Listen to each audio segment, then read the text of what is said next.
තම දොස මහා මේරමින් ගොඩ වූවත් අන්දොස අබ ඇට යම්මින් වූවත්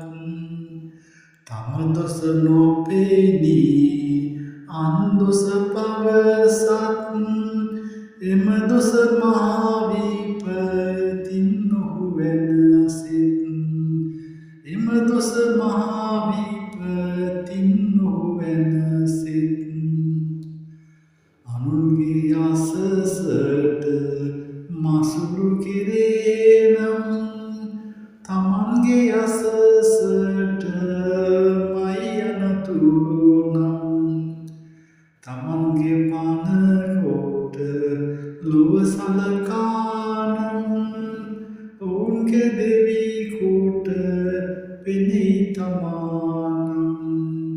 ඔවුන්ගේ දෙවිකුට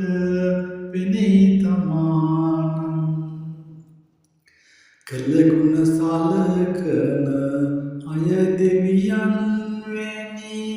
කළගුණ නොතකන අය රකුසන් වැනි මෙබබන දැනගෙන සිය පන විලසිනි කළගුණ අගයනු දැන සලකනු